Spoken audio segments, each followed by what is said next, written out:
आप में से 52% लोग पीएमसी हिंदी देखते तो हैं, लेकिन अभी तक आपने सब्सक्राइब नहीं किया है। सब्सक्राइब करना बहुत आसान है, बस एक बटन है। आपके लिए फ्री है, लेकिन हमें बहुत-बहुत सपोर्ट मिलती है ताकि हर हफ्ते हम ऐसे वीडियोस आप तक पहुंचा पाएँ।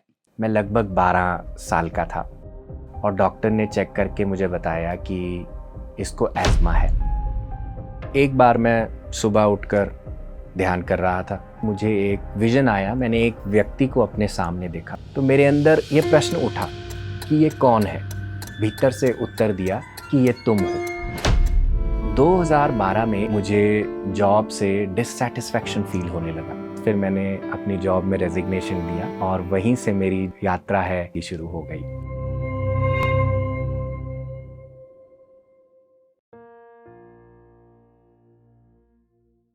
मेरा जन्म खन्ना के उस छोटे से क्लिनिक में हुआ। मेरी माँ और मेरी दादी बेहद ही खुश थीं। इतने में मेरे पिता का आना हुआ। जब मेरे पिता ने मेरी दादी से कमरे के बाहर पूछा कि लड़का है या लड़की है, तो मेरी दादी ने बताया कि लड़का हुआ है। बस ये बात जब मेरे पिता ने सुनी तो वो वहीं से वापस चले गए और 3 दिन तक उन्होंने मुझे नहीं देखा। इस बात के बारे में पहले तो मैं बिल्कुल भी कभी समझ नहीं पाया, पर जैसे जैसे बड़ा होने लगा तब मुझे इस बात की गहराई की समझ आई। मुझे समझ आया कि जिस युग में हम रहते हैं, जिस समय में हम रहते हैं, वहाँ लड़के का होना एक स्टेटस सिंबल माना जाता है। जब परिवार में एक लड़का पैदा होता है तो माता पिता बहुत सारी अपेक्षाएं उससे रखते हैं। सोचते हैं कि बड़ा होकर मेरा नाम करेगा, वो सब अच्छा काम करेगा जिससे माता पिता की वाहवाही हो। ऐसे ही सपने मेरे माता पिता ने मेरे लिए बुने, पर उस स्टेटस सिंबल का जो बोझ था वो कहीं ना कहीं मेरे साथ मेरे बचपन से ही लग गया। क्योंकि हम कहते हैं कि लड़कियों को अपना एक प्रेशर होता है जब वो पैदा होती हैं, पर मैं ये भी कहूँगा लड़कों को अपना ही एक अलग तरह का प्रेशर होता है। लड़कियों का तनाव दिख जाता है, पर लड़कों का तनाव कहीं ना कहीं अंदर ही छिप जाता है, वो दिखता नहीं है। जहाँ लड़कियों को हम कहते हैं कि अपना सब कुछ दबा दो, अपनी इच्छाओं को छोड़ दो, वहाँ लड़कों को आंसुओं को छोड़ने को कहा जाता है। तो जो एक्सपेक्टेशंस का बोझ था मेरे ऊपर और जो वो एक रिजेक्शन की फीलिंग थी शुरुआत से, वो कहीं ना कहीं मेरे साथ बचपन से ही चल रही थी। मेरा जो परिवार था बहुत बड़ा परिवार था, जहाँ मेरे मम्मी पापा, मेरे चाचा, मेरी चाचियाँ, हम सब इकट्ठे रहते। कभी भी हमें बचपन में ये नहीं बताया कि ये तुम्हारा सगा भाई नहीं है। हम सब सगे की तरह ही रहे। पर बचपन में वो सब बहुत गोरे चिट्टे थे और मेरा रंग थोड़ा गहरा था। तो जब कोई भी घर में आता या कोई भी बात होती और वो मुझ तक पहुंचती तो मेरे रंग पर ही आकर वो रुक जाती। कभी कभी मजाक होता कि तुम इस घर के नहीं हो, हम तो तुम्हें कूड़ेदान से लेकर आए हैं। हालांकि वो अपनी तरफ से बहुत प्यार से कहते थे और इसका मतलब ये नहीं है कि वो मुझे नीचा दिखाना चाहते थे, पर मेरे अंदर के बच्चे को हमेशा ये लगता था कि मुझ में कोई कमी है।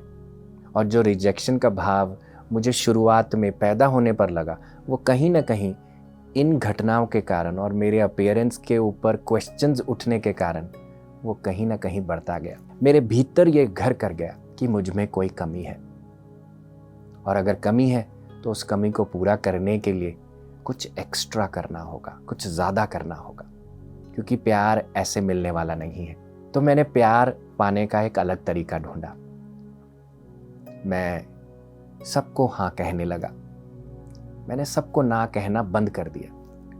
कोई भी मुझे कोई काम कहे, मैं अंदर से चाहे रोऊं खिजूं, पर मैंने हमेशा उनको हाँ कहना, कोशिश करना उनको खुश करने की, उनको प्लीज़ करने की। और फिर प्रशंसा अगर ऐसे जैसे आप हो वैसे नहीं मिल रही तो पढ़ाई में भी और एक्स्ट्रा करने की कोशिश करना, कि पढ़ाई में अगर मैं पढ़ता दिखूंगा, ज़्यादा पढ़ाई करूंगा, अच्छे नंबर लेकर आऊँगा, तो हो सकता है इसी से ही मुझे प्रशंसा मिले, और जो माता पिता का मैं नाम रोशन करना चाहता हूँ वो इसी से होगा। तो इस प्रकार से मेरा बचपन चलने लगा। मैं बाहर से बहुत सरल था। सरल का मतलब हंसना खेलना अपने भाई बहनों के साथ। मेरी एक बड़ी बहन जिनका नाम है श्वेता शर्मा, तो मैंने बचपन के बहुत सुंदर सुंदर पल उनके साथ शेयर किए हैं। मेरे बाकी कज़न्स हैं जो मेरी दूसरी माँ से पैदा हुए हैं, स्पेशली मेरी एक छोटी बहन जिसका नाम है कनुप्रिया। वो हुई तो मेरी चाची के पेट से थी, पर उसका कहीं ना कहीं मेरे साथ बहुत दिल का रिश्ता है। बचपन में हमारे फाइनेंशियल स्ट्रेस भी बहुत सारे थे।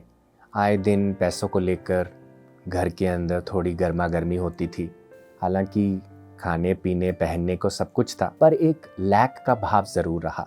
और इसी भाव के चलते हुए हमेशा मुझे ये लगता था कि मुझे कुछ करना है, मुझे जीवन में कुछ बड़ा करना है, कुछ अच्छी नौकरी करनी है, कुछ अच्छा पेशे को अपनाना है, ताकि मेरी फैमिली का जो पेन है, फाइनेंशियल पेन है, वो कहीं ना कहीं ख़त्म हो पाए। फिर ऐसे ही मेरा जीवन आगे चलता रहा। पढ़ाई में मेरा हमेशा से जोर रहता था कि मैं अच्छा करूं, अपने परिवार का थोड़ा जो पेन है उसको कहीं ना कहीं किसी तरीके से कम कर पाऊं। एक रात मुझे बहुत ज़्यादा खांसी हुई। मैं लगभग 12 साल का था। तो मेरे चाचा और मेरे पापा मुझे डॉक्टर पर लेकर गए और डॉक्टर ने चेक करके मुझे बताया कि इसको एज़मा है और इसको पूरे जीवन काल के लिए अब इसे इन्हेलर पर रहना होगा। तो उस दिन से एक जो फिज़िकल पेन थी वो भी कहीं ना कहीं मेरे साथ जुड़ गई। मैं स्कूल जाता तब इन्हेलर अपने पास रखता। मैं स्पोर्ट्स में, रेस में बहुत अच्छा था। रेसेस में ब्रीदिंग प्रॉब्लम होने के कारण मैंने रेसेस भी छोड़ दिया, उस स्पोर्ट्स को ज़्यादा परस्यू नहीं कर पाया।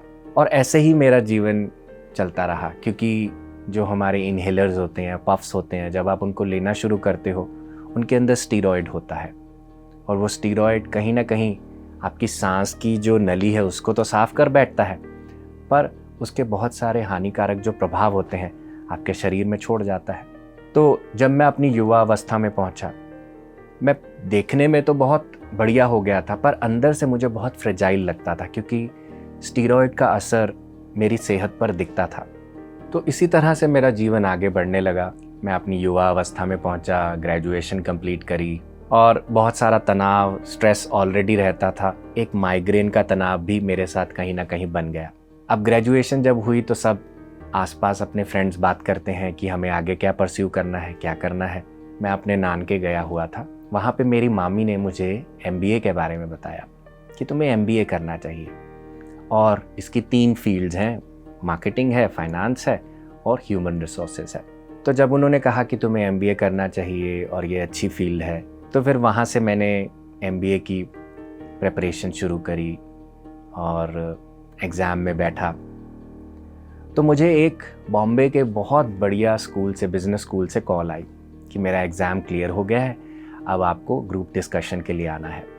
तो रफली 1000 के करीब जो बच्चे थे, हम रिटन टेस्ट को क्लियर किए और उन्होंने उन सबको ग्रुप डिस्कशन के लिए बुलाया और चलते चलते मेरा ग्रुप डिस्कशन भी क्लियर हो गया और रह कर हम लगभग 100-150 के करीब बच्चे बचे जिन्होंने उनको पर्सनल इंटरव्यू के लिए बुलाया। अब जब पर्सनल इंटरव्यू हुई, मेरी तरफ से तो बहुत अच्छी इंटरव्यू हुई, पर मेरा नाम जो था सिलेक्शन लिस्ट में नहीं आया। तो वहाँ मुझे बहुत ज़्यादा कंप्लेंट हुई और मुझे लगा कि एक भगवान से भी नाराज़गी हुई। मुझे लगा कि तुम मुझे इतनी दूर तक लेके आए, इतनी आगे तक लेकर आए, है ना, और वहाँ आगे लेकर जाकर तुमने मुझे गिरा दिया, ये अच्छा नहीं किया। तो एक जो ग्रज का भाव होता है वो भगवान से मेरा कहीं ना कहीं वहाँ लग गया। फिर मुझे एक स्कूल से और कॉल आई, पर वहाँ पे मेरा बढ़िया सिलेक्शन हो गया और मेरा सब कुछ सेटल हो गया वहाँ पर। तो ये जो स्कूल था हमारा, जो बिज़नेस स्कूल था, ये गवर्नमेंट फंडेड था, तो इसकी जो फ़ीस थी वो भी बहुत कम थी। जब मैं अपनी मास्टर्स कर रहा था तो हमारी फैमिली का जो फाइनेंशियल स्ट्रेस था वो कहीं ना कहीं बहुत बढ़ गया। मतलब कि इतना बढ़ गया कि हमें 3 वक्त का खाने खाने के लिए भी मुश्किल होने लगी। मेरे हॉस्टल की फ़ीस मुझे याद है, मेरे नाना नानी जो हॉस्टल का रहने का खर्चा होता था वो देते थे, तो बहुत देर तक वो देते रहे। तो पापा से जितना हुआ उन्होंने किया। फिर एक सेमेस्टर की फ़ीस मेरी रह गई, जो मेरी माँ ने अपने कंगन देकर मुझे पढ़ाया। इस प्रकार से मेरी मास्टर्स जो थी वो पूरी कंप्लीट हुई।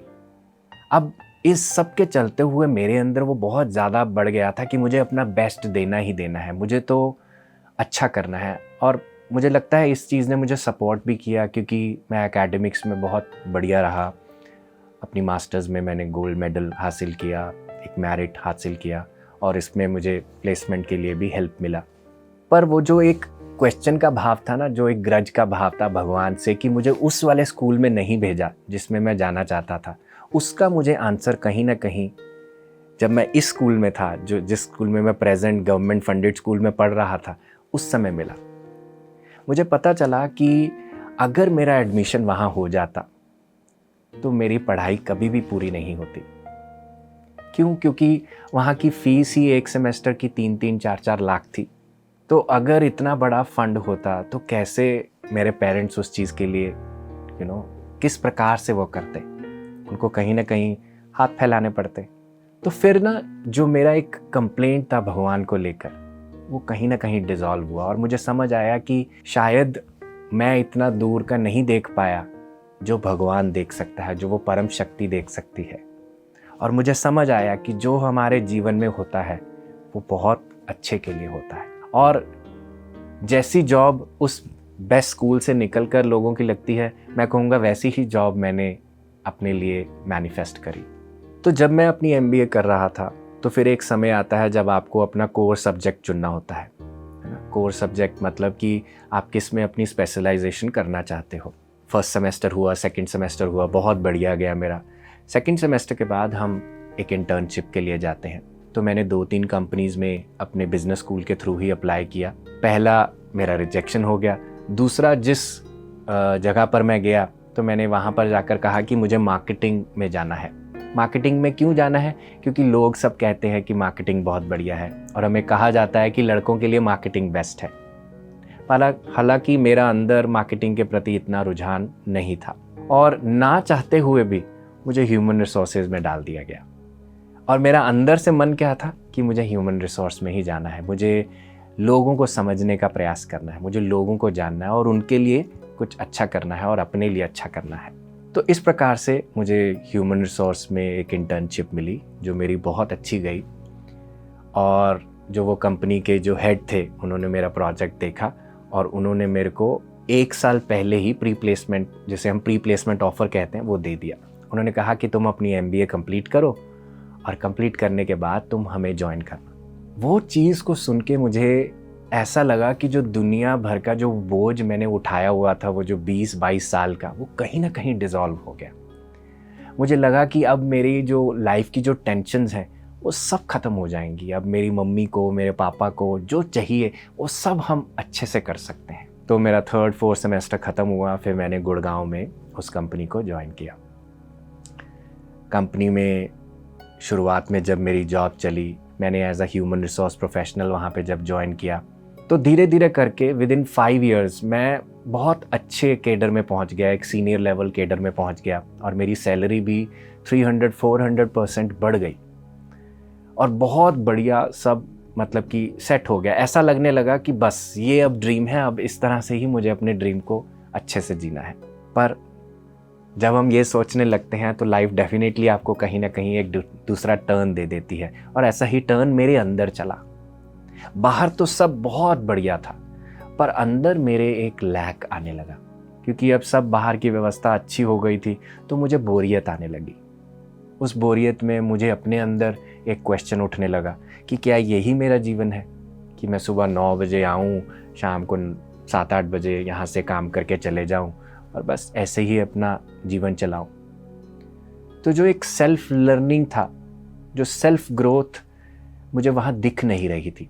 हालांकि एक्सटर्नली मैं हर तरह से ग्रो कर रहा था, पर इंटरनली एक एवोल्यूशन मुझे एक्सपीरियंस नहीं हो रहा था, और इसी चीज़ का स्ट्रेस मेरे ऊपर बढ़ने लगा। और उसी स्ट्रेस के चलते हुए मैं अपनी बहन से रोज़ लंच टाइम में बात करता था। उसने 2008 की बात है ये, उसने मुझसे बात करी और मैंने उसको ये सारी चीज़ बताई कि ऐसा तनाव चल रहा है, मुझे अच्छा नहीं लगता, मैं जॉब बदलना चाहता हूँ, ये वो बहुत सारी चीज़ें जो हम सारे बहाने ढूंढते हैं, मैंने वो सारे बहाने उसे बताए। तो उसने मुझे कहा कि तुम अगर तनाव में हो ना, तुम मेडिटेशन करना शुरू करो। मैंने अभी शुरू किया है, तो उसने भी 2-3 महीने पहले शुरू किया कि तुम भी करना शुरू करो, तुम्हें अच्छा लगेगा। तो मैंने भी ध्यान करना शुरू कर दिया। उसने मुझे 2 मिनट में बस ध्यान बताया कि ध्यान कैसे करते हैं। अपने 3 लॉक लगाते हैं और अपनी प्राकृतिक सांसों पर अपना ध्यान रखते हैं। बस वहीं से पकड़कर मैंने ध्यान को अपना एक फ्रेंड बना लिया और धीरे धीरे धीरे धीरे धीरे धीरे करके मेरा ध्यान आगे चलने लगा। एक समय में जाके मुझे पत्री जी के बारे में भी पता चला, क्योंकि जो आनापानसती ध्यान हम करते थे वो पत्री जी द्वारा, पिरामिड स्पिरिचुअल सोसाइटीज़ मूवमेंट के द्वारा मुझ तक पहुंचा था। तो जो बहुत सारा लिटरेचर है पत्री जी द्वारा लिखा हुआ, तुलसी दल है, और उस समय हमारी ध्यान भारत आती थी मैगज़ीन, तो वो मैगज़ीन मैंने पढ़ना शुरू किया। बहुत सारी चीज़ें मैंने उसको एक्सप्लोर करना शुरू किया, क्योंकि एक इच्छा थी कि मैं अपने आप को अंदर से जानूं, और बहुत सारी किताबें पढ़नी इस चीज़ के बारे में शुरू करी। तब तक मैं पत्री जी को मिला नहीं था और ध्यान की यात्रा मेरे साथ चल रही थी।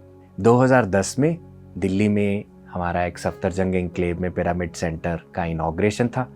वहाँ पे मेरे 2 फ्रेंड्स कृष्णा और पल्लवी, उनके साथ मैं सर को मिलने गया।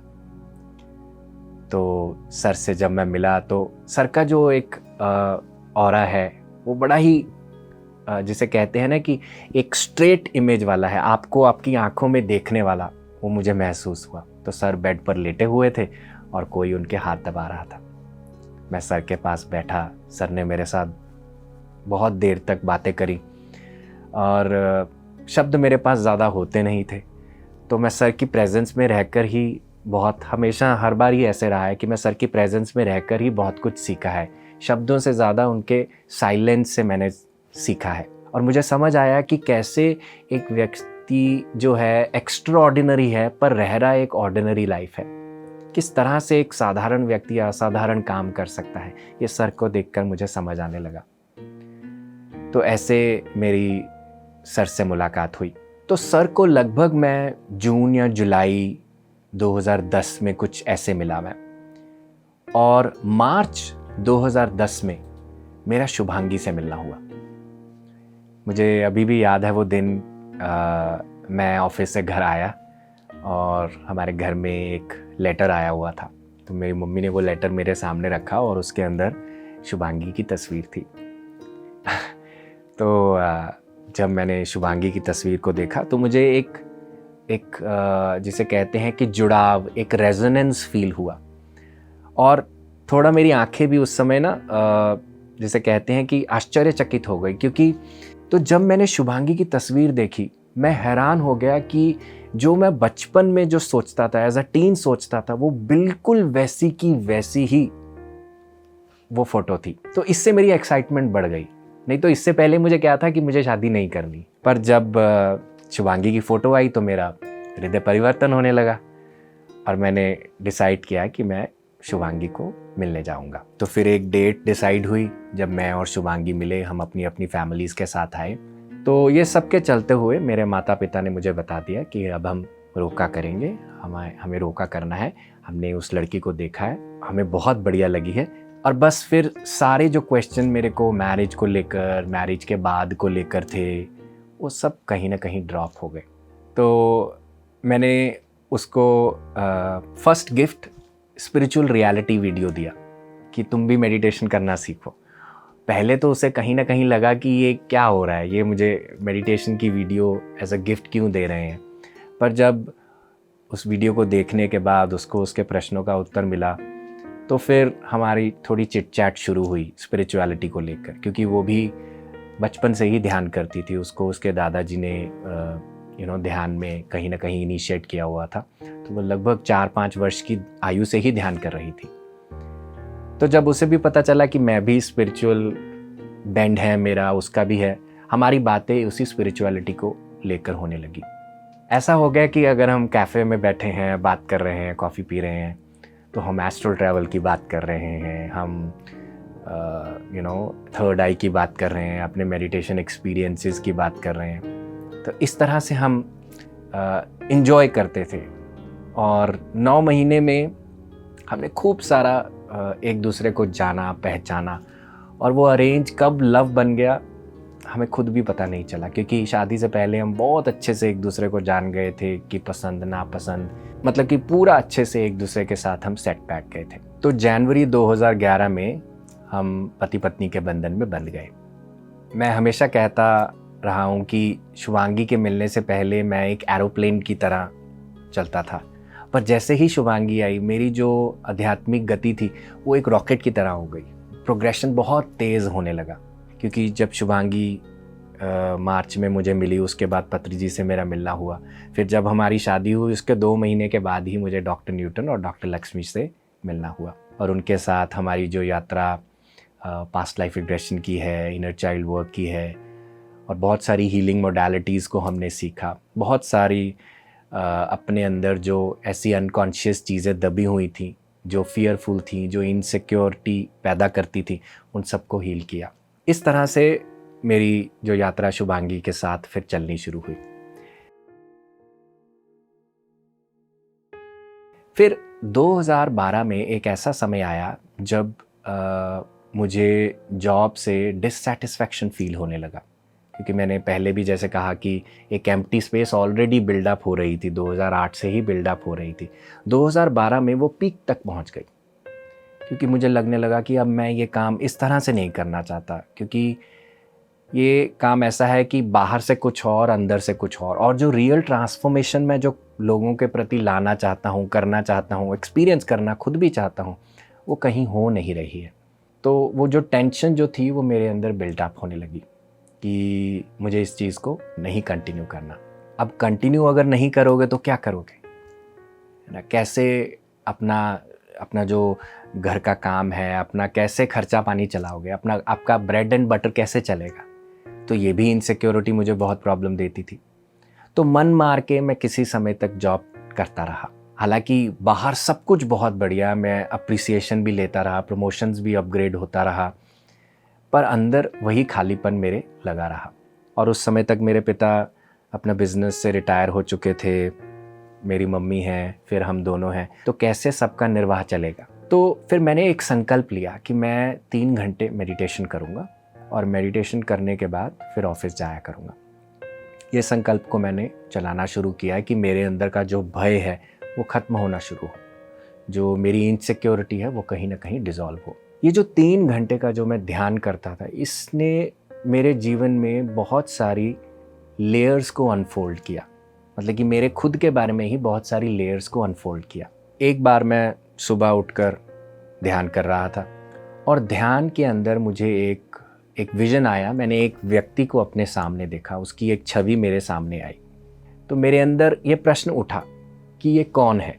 तो उस प्रश्न ने भीतर से उत्तर दिया कि ये तुम हो।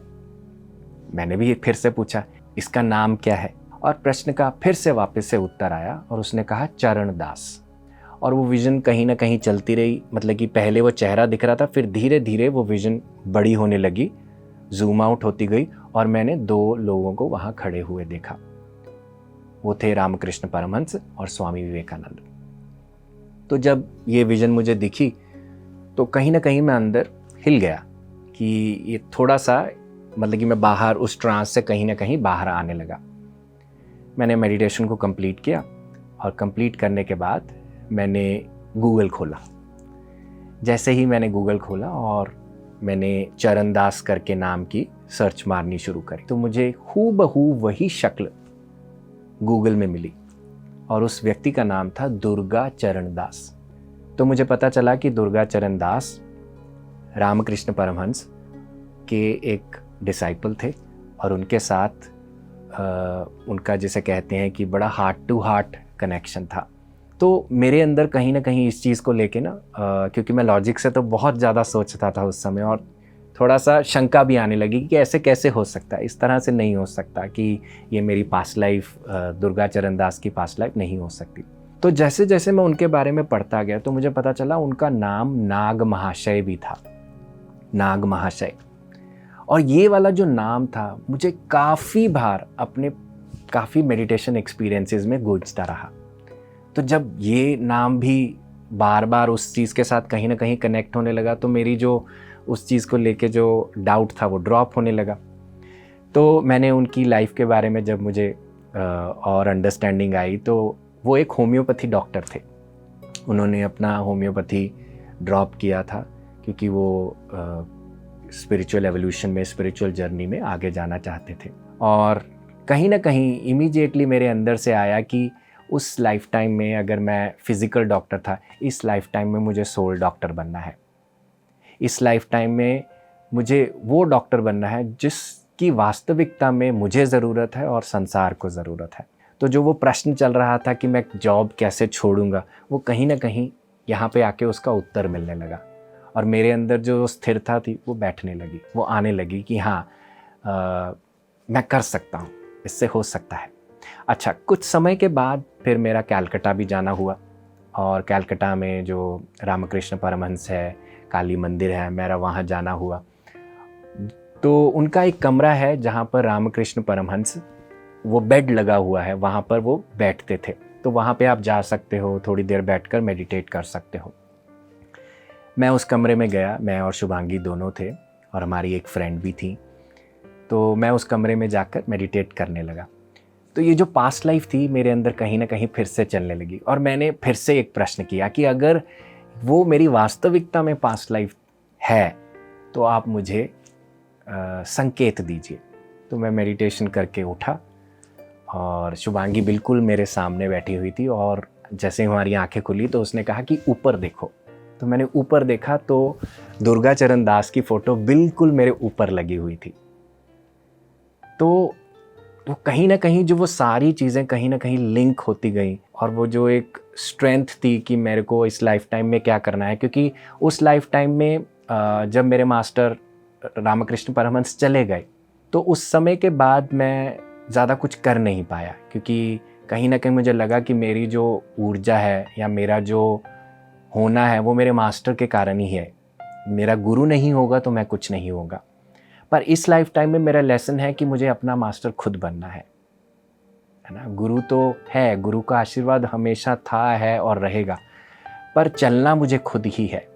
इस पास्ट लाइफ से मुझे ये भी समझ आया कि मेरा कनेक्शन देवी से क्यों ज़्यादा है, क्यों मैं गॉडेस काली से बहुत ज़्यादा कनेक्टेड हूँ, क्योंकि रामकृष्ण परमहंस काली भक्त थे। तो उसका कहीं ना कहीं जो प्रभाव था मुझ पर था। मुझे याद है बचपन में एक बार मैंने और मेरे कज़न ने कुछ गलती करी, और मेरी बुआ ने कहा कि अब हम आपको बंद कमरे में रखेंगे, दरवाज़ा बंद कर देंगे, और काली माँ आएगी और उसको पनिशमेंट देगी जिसने गलत किया है। तो मेरा भाई जो था वो काली माँ का नाम सुन के डर गया, पर मेरे को लगा कि इसमें कौन सी बड़ी बात है। तो माँ थोड़ी कभी अपने बच्चों को तंग करती है, परेशान करती है, वो तो बच्चों को प्रेम ही देती है। तो जो वो गॉडेस के साथ, जो मेरा देवी के साथ शुरुआत से ही मेरा जो कनेक्शन था वो कहीं ना कहीं बैठा हुआ था, उसका भी उत्तर मुझे इस पास्ट लाइफ से कहीं ना कहीं मिलने को आया। उसी गुरु के आशीर्वाद से मुझे बहुत सारे पत्री जी से मिलना हुआ, डॉक्टर न्यूटन से मिलना हुआ, डॉक्टर लक्ष्मी से मिलना हुआ, और बहुत सारे अच्छे अच्छे टीचर्स से मुलाकात हुई। पर ये सब मुझे यही बताते हैं कि हमें अपना मास्टर खुद बनना है, हमें अपनी रियलिटी खुद क्रिएट करनी है। और इसी चीज़ को, इसी जज्बे को लेकर फिर मैं कहीं ना कहीं वहाँ से चल पड़ा, और जो मेरा इनसिक्योरिटीज़ थी, जो मुझे लगा कि कैसे मेरा निर्वाह होगा, किस प्रकार से मैं जीवन जीऊँगा, वो सब मैंने उस चीज़ को सरेंडर करके आगे बढ़ना शुरू हुआ।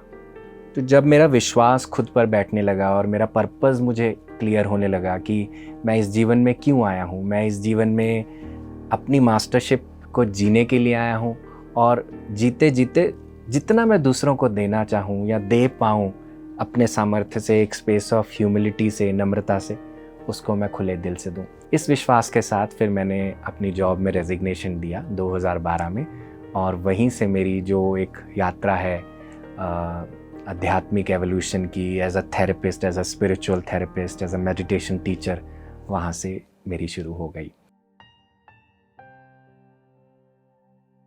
ये जो मेरा 3 घंटे का संकल्प ध्यान था जो मैं रोज़ कर रहा था, उससे मेरे जीवन में बहुत सारे चेंजेस आए। जैसे ये पास्ट लाइफ्स खुलने से पहले, डीपर रेल्म्स खुलने से पहले मेरी जो फिज़िकल क्लेंजिंग थी वो हुई।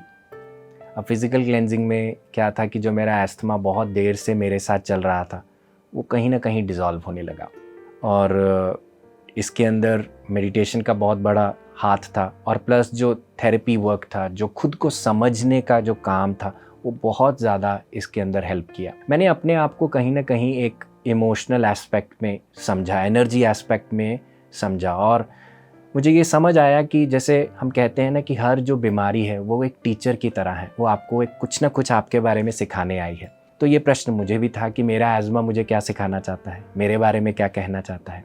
इसमें मुझे समझ आया कि जैसे बचपन में मुझे रिजेक्शन एक्सपीरियंसेस हुए, तो मैंने खुद को ही कहीं ना कहीं रिजेक्ट कर दिया। और जब आप खुद को ही कहीं ना कहीं रिजेक्ट करते हो, ये एक साइन है कि आपका खुद के प्रति प्रेम नहीं है। हमारा एज़मा कहाँ होता है? ये रेस्पिरेटरी सिस्टम में हमारी चेस्ट के आसपास चलता है। क्या है कि आप ज़्यादा सांस नहीं ले पाते, तो आपका जो ब्लड फ्लो है वो हार्ट तक नहीं पहुँचेगा, और हार्ट को जो है वो बहुत ज़्यादा मेहनत करनी पड़ेगी। तो हमारा दिल क्या है? वो प्रेम का प्रतीक है। और मुझे समझ आया कि मैं खुद को प्रेम ही नहीं करता था, कि मैं जैसा हूँ मैं उसको स्वीकार ही नहीं कर पा रहा था, ना ही अपने रंग को, ना ही अपने अंदर से किसी भी रूप से। तो जब मैंने अपने विचारों की, अपने प्रति जो मेरा प्रेम है उस पे काम करना शुरू किया, अपने प्रति जो एक धारणा बनाई थी उसको सफाई करना शुरू किया, उसका जो शुद्धिकरण करना शुरू किया, और अपने आप को जैसा हूँ वैसा एक्सेप्ट करना शुरू किया, तो मेरा अस्थमा भी रिवर्स गियर मारने लगा। मुझे याद है जब ये जाने वाला था उससे पहले 60 डेज़ वो बहुत पेनफुल डेज़ थे मेरे लिए। मैं अस्थमा की कंडीशन में क्या होता है कि जब आप रात को सोते हो तो रात को आपको बहुत ज़्यादा म्यूकस बनता है, आप लेट नहीं पाते हो क्योंकि आपकी छाती में से वीजिंग की आवाज़ आती है, और आप लेटोगे तो खांसी आएगी, आप सो भी नहीं पाओगे, फिर आपको म्यूकस बाहर छोड़ना होगा। तो मैंने 60 रातें बैठकर गुजारी, बस मैं ध्यान करता रहता था और बैठा रहता था। शुभांगी मेरे साथ बेड पर लेटी रहती थी, वो भी देखती रहती थी कि देखो कितना ज़्यादा निकल रहा है। और मेरे पेरेंट्स का एक अलग से उनको टेंशन रहता था, उनको था कि तुम दवाई ले रहे हो, दवाई क्यों नहीं ले रहे हो, अब तुम्हें दवाई लेना चाहिए, इसको कंटिन्यू करो। पर मेरे अंदर ये आ गया था कि ये अब जाने वाला है, ये अब नहीं रहेगा। और फिर वही 60-62 दिन हुए, एक ऐसी रात आई जब मैं बड़े आराम से सोया और अस्थमा मुझे पूरी तरह से छोड़कर चला गया। वो हमारी फैमिली हिस्ट्री में भी रहा है अस्थमा, जैसे मेरी दादी को था, मेरी एक बड़ी बुआ को था, मेरे को भी आया, मेरी बहन को भी आया, पर हम दोनों ध्यान से इसे पूरी तरह से हील कर गए। और जो अपने बारे में एक बिलीफ सिस्टम से जो एक हीलिंग वर्क है जो अपने ऊपर हमने किया, जब उससे हमने बहुत सारा कनेक्शन जोड़े तो हमें ये अस्थमा बिल्कुल क्लियर हो गया, माइग्रेन बिल्कुल मेरा ड्रॉप हो गया। तो ये जो हेल्थ बेनिफिट्स मुझे आए ये सारे 2012 में इस पास्ट लाइफ के खुलने से पहले आए। मुझे लगता है ये पहले भी क्यों आए, क्योंकि जब सृष्टि आपको एक बड़े चीज़ के लिए ओपन करती है, पहले छोटी चीज़ों पे काम करती है। आपकी पहले जो शुद्धिकरण है वो होना चाहिए, तो उसी शुद्धिकरण के चलते फिर मेरी बाकी सब चीज़ें वहाँ से खुली। तो अपने जीवन की यात्रा जो अब तक मैंने आप सबसे साझी करी, मुझे कहीं ना कहीं अपने बारे में ये समझ आया कि अगर हम अपने जीवन में समस्याओं को खुद जन्म देते हैं तो उसका समाधान भी हम खुद ही लेकर आते हैं। जैसे कीचड़ का जो निवारण है वो भी जल है और उसका कारण भी जल है, ठीक उसी प्रकार से हमारा जो कारण है प्रॉब्लम का, समस्या का, वो भी हमारा मन है और हमारा रेजोल्यूशन भी मन है। तो जो कहीं ना कहीं अगर हम बाहर से हेल्प ढूंढ रहे हैं कि कोई हमें दे, कोई हमें हेल्प करे, वो हेल्प बाहर नहीं, हमें अपने अंदर से ही ढूंढना है। क्योंकि जब हम अपने अंदर से चीज़ों का रेजोल्यूशन ढूंढते हैं, उसका समाधान ढूंढते हैं, तो वास्तविकता में वही समाधान हमारी आत्मा के साथ हमें जोड़ता है। मेरी जो परवरिश रही है वो शुरुआत से ही एक आध्यात्मिक वातावरण में रही है। मेरी माँ मुझे गोद में लेकर खूब सारे भजन गाती थी, कीर्तन करती थी, और बहुत सारी जो पुराणों की कहानियाँ हैं, रामायण महाभारत का इतिहास है, उसकी बहुत सारी कहानियाँ हमने अपने दादा दादी, नाना नानी और मम्मी के मुख से सुनी है।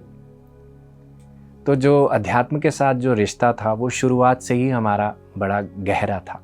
हमारी एक दिनचर्या पूरा सेट होती थी कि सुबह उठना है, ठंडे पानी से नहाना है, फिर पढ़ना है और पढ़कर फिर मंदिर जाना है। मुझे याद है मैं 6-7 बरस का अकेला जब मंदिर जाता था तो जल लेकर अपने लोटे में और बेलपत्र लेकर भगवान शिव की अर्चना करने जाता था। और जब भगवान शिव के ऊपर जल की धार बनाता था और आंखें बंद करता था तो वो जो अवेयरनेस का, जो चेतना का भाव था, जो ठहराव था, वो उस समय में भी महसूस होता था। हालांकि उसका जैसे कहें कि एक एक्सप्लेनेशन मुझे उस समय बचपन में कुछ भी नहीं पता था कि क्या हो रहा है, पर एक जो ठहराव का भाव था वो हमेशा वहाँ पे मैं उसे महसूस करता था। तो शिव भगवान के साथ मेरा शुरू से ही, देवी माँ के साथ, शिव भगवान के साथ बहुत ही प्रेम और श्रद्धा का रिश्ता रहा है। एक बार शादी के बाद मैं और शुभांगी मंदिर गए। पहले मैं शादी से पहले बहुत रेगुलर था मंदिर में, पर जब शुभांगी आई तो हम, क्योंकि मुझे एक पार्टनर मिल गया तो हम ज़्यादा देर तक ध्यान कर सकते थे, तो हम दोनों मॉर्निंग में ध्यान करने बैठते और फिर मैं ऑफिस चला जाता था। ये शादी के 1 साल बीच की बात है। तो जिस मंदिर में मैं जाता था वहाँ के पुरोहित मुझे जानते थे। तो एक दिन मैं और शुभांगी इवनिंग वॉक के लिए गए, तो हम जाते जाते मंदिर में चले गए और वो पुरोहित जी ने मुझे देखा और देखा कि इसकी अब शादी हो गई है।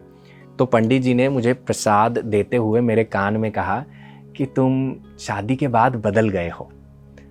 तो जब उन्होंने मुझे ऐसा कहा तो पहले मुझे अटपटा लगा, फिर मुझे लगा कि ये ऐसा क्यों कह रहे हैं, क्योंकि मैंने मंदिर आना बंद कर दिया है। पर मैं अपने अंदर हंसा, क्योंकि मुझे समझ आ गया कि जिस मंदिर को मैं बाहर ढूंढ रहा हूँ वो मंदिर मेरे भीतर ही है, और ध्यान के माध्यम से मैंने उस अपने भीतर के देवालय को जगाया, भीतर के देव को जगाया और उसको जान लिया। और बाहर का मंदिर तो केवल रूपक है, उस चीज़ को कहीं ना कहीं बताता है कि जिस चीज़ को हम बाहर उस प्रतिमा में ढूंढ रहे हैं उसको हमें अपने अंदर बैठे देव के अंदर, उस परम सत्ता के अंदर ढूंढना चाहिए। पर ये बात जो थी मेरे अंदर कहीं ना कहीं घर कर गई कि मुझे पंडित जी ने अगर ऐसा कहा है तो शायद मुझे मंदिर जाना चाहिए, क्या करना चाहिए। उस दिन शिवरात्रि थी, तो रात को मैंने और शुभांगी ने मेडिटेट किया। मैं मेडिटेशन करने के बाद सीधा लेट गया, और जब मैं सीधा लेटा तो मुझे ऐसा एक्सपीरियंस हुआ कि मेरे ऊपर यहाँ पर कोई है और वो मुझे इस प्रकार से मेरे अपना हाथ से मेरे माथे को, मेरे सर को सहला रहे हैं। तो जैसे मुझे वो विजन में दिखा, क्योंकि मेरी आंखें तो बंद थी, मैंने भगवान शिव को देखा।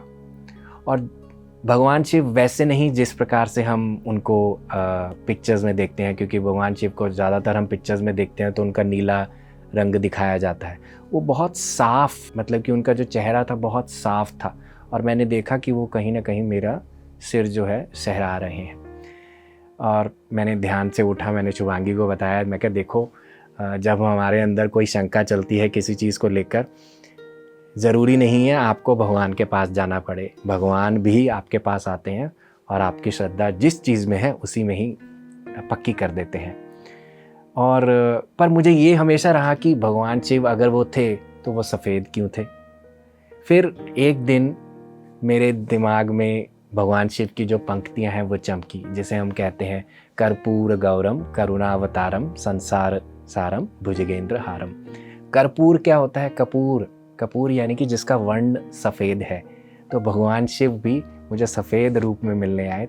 और ये मैं कहूँगा कि ये ध्यान के माध्यम से मैं जान पाया, मैं समझ पाया कि जिस भगवान को हम बाहर ढूंढते हैं वो भीतर ही है, हमारे भीतर का दिव्य तत्व ही है, हम ही भगवान हैं। इट्स जस्ट दैट कि हम भूल गए हैं, उस सत्य से अनभिज्ञ हैं, उससे दूर हो गए हैं। और हमारे जीवन की यात्रा क्या है कि इसी चीज़ को अपने भीतर जगाना। और वहीं से मेरी जो एक यात्रा है वहाँ से मेरी शुरू हो गई। तो ध्यान से मैंने अपने जीवन को पूरी फुलनेस से कैसे जीना है वो सीखा है। क्योंकि जब हम ध्यान की बात करते हैं, अध्यात्म की बात करते हैं, तो हम सोचते हैं कि हमें ये जो प्रपंच है, जो फिज़िकल रियलिटी है, उससे टूटकर काम करना है। पर ध्यान ने मुझे अपने रिश्तों को बेहतर कैसे बनाना है वो सिखाया। मुझे ध्यान ने अपने जीवन को, अपने जीवन के संघर्ष को, जीवन की परिस्थितियों को कैसे गले से लगाकर प्रेम देकर जीना है वो सिखाया। तो जब हमने फिर जॉब को गिव अप किया और सोचा कि हम अपने ड्रीम को जिएंगे, जिसके लिए हम पैदा हुए हैं हम उस चीज़ को जिएंगे, और उसी दिन से सब कुछ फिर मुझे लगा कि अलाइन होने लगा कि जिन लोगों को ज़रूरत थी, जिन लोगों को हमारे काम के माध्यम से कुछ सहायता मिल सकती थी, वो सब आने लगी। क्योंकि हमने बहुत सारा थेरेपी ट्रेनिंग लिया, बहुत सारा जैसे पास्ट लाइफ रिग्रेशन सीखा, इनर चाइल्ड वर्क सीखा, एंसेस्ट्रल वर्क सीखा, और बहुत सारी पद्धतियों में एक्सपर्टीज़ हासिल करी। तो इस चीज़ के माध्यम से और प्लस ध्यान के माध्यम से हमने लोगों के साथ काम करना शुरू किया, और शुभांगी मेरे कंधे से कंधा मिलाकर मेरे साथ चलती रही। और इसका मतलब ये नहीं है कि हमें चैलेंजेस नहीं आए, स्ट्रगल्स नहीं आए। वो तो जीवन में सड़क कभी भी सीधी नहीं होती है, उसके अंदर बम्प्स या स्पीड ब्रेकर्स होते ही हैं। ठीक उसी प्रकार से हमें हमारे जो शेयर का जो चैलेंज था, वो स्ट्रगल था, वो आया और आता रहता है। पर एक चीज़ जो हमने अपने साथ बांध ली कि इन स्ट्रगल्स के चलते हुए हमें रुकना नहीं है, हमें चलते जाना है, हमें उसी श्रद्धा से काम करना है जिस श्रद्धा के साथ हमने इस डिसीजन को लिया था। तो जब जीवन का उद्देश्य आपके साथ है, आपको बाहें फैलाकर बुला रहा है, तो हमें चलना ही चाहिए। और इसी चीज़ को बांधते हुए हमें अपने जीवन की यात्रा वहीं से चली। जब कोविड का समय आया तो मैंने पीएमसी के साथ एक सीरीज़ करी जिसका नाम था मृत्यु अंत भी आरंभ भी। और मुझे लगता है कि वो सीरीज़ बड़े ही एप्ट टाइम पे आई थी, पूरे डिवाइन टाइमिंग पे आई थी, क्योंकि उस समय कोविड के चलते हुए बहुत सारे लोगों ने अपने प्रियजनों को खोया, और उस शोक से निकलने के लिए उनको कुछ चाहिए था। और वहीं मुझे लगता है कि जो मृत्यु की सीरीज़ थी उसने लोगों के लिए कहीं ना कहीं किसी न किसी माध्यम से, छोटे या बड़े किसी भी प्रकार के माध्यम से कुछ ना कुछ करने का प्रयास किया है। और मृत्यु की फिर एक दूसरा सीज़न भी आया जिसके अंदर हमने बहुत सारा मृत्यु क्या है, मृत्यु के बाद क्या है, हमने बहुत सारी चीज़ों को जो हम रिचुअल्स करते हैं, हम क्यों करते हैं, क्या मतलब है, क्या साइंटिफिक रीज़न है, बहुत सारी चीज़ों पर बात करी। और जिन लोगों ने अपने लव्ड वंस को खोया उनके अनुभवों को भी हमने लिया। हाल ही में 2026 में मैंने भी अपने चाचा को खोया और अपने बड़े भाई को खोया। मुझे लगता है कि मृत्यु का जो ज्ञान हम पीएमसी के माध्यम से हम लेकर आए, और उस ज्ञान ने मुझे भी कहीं ना कहीं इस चीज़ को हील करने में, अपने शोक से उबरने में बहुत सहायता करी है। मुझे समझ आया कि मेरा जो भाई है वो अब शरीर नहीं है, वो सूक्ष्म स्तर पर है, और उसका जो रिश्ता है वो मेरे साथ जन्म जन्मांतर तक बना हुआ है, क्योंकि वो मेरी यादों में हमेशा प्रेम के भाव से बना हुआ है। और मैं जब भी उसे याद करता हूँ तो बड़े प्यार से करता हूँ, और उसे हमेशा कहता हूँ कि हमारा जो रिश्ता था वो यहीं तक था इस जीवन में, पर जब भी तुम्हें याद करूँगा बड़े प्यार से और बड़ी श्रद्धा से करूँगा, और अपने जीवन को अच्छे से जीऊँगा, अपने जीवन का जो एक मकसद है उसको अच्छे से जीऊँगा। क्योंकि जब तुम मुझे अच्छा जीते हुए देखोगे तब तुम भी बहुत खुश होगे। अंत में मैं यही कहना चाहूँगा कि जिस केंद्र की जो चाह है, जो इच्छा है, हम बाहर की चीज़ों में ढूंढते हैं, क्योंकि हमें लगता है कि आज मुझे एक गाड़ी मिल जाएगी, बंगला मिल जाएगा तो मैं खुश हो जाऊंगा, या इस व्यक्ति के होने से ही मेरा जीवन चलेगा। अगर हम इस चीज़ से थोड़ा सा ऊपर उठें और अपना केंद्र अपने अंदर ढूंढें कि हम ही अपनी खुशी के कारण हैं, हम ही अपने दुख के कारण हैं, हम ही अपने उत्थान के और हम ही अपने पतन के कारण हैं। अगर हम इस पे थोड़ा सा फोकस करें और अपना रिश्ता खुद से गहरा करने पे थोड़ा सा ध्यान दें और इस पर चलें, तो हम अपने रिश्तों में हर जगह पर बेस्ट दे सकते हैं। अगर आप अपने अंदर उतरते हैं, उस वास्तविक स्वरूप को जानते हैं, तो आपके ना करते हुए भी आप अपने जीवन के उद्देश्य को जीते हैं। आपको कुछ नहीं करना, फिर आपको सिर्फ अपने जीवन की नैया को चलाते जाना है। जहाँ जीवन आपको लेकर जाए वहाँ जाएं, जहाँ नहीं लेकर जाए वहाँ ना जाएं। और जिस जिस तरह से आपके जीवन की नैया चले, बस अपने आप को वैसे चलाते जाइए। तो आप देखेंगे जिस संतोष को, जिस सेटिस्फैक्शन को आप बाहर ढूंढ रहे थे, वो कहीं और नहीं है, वो आपके अंदर ही है।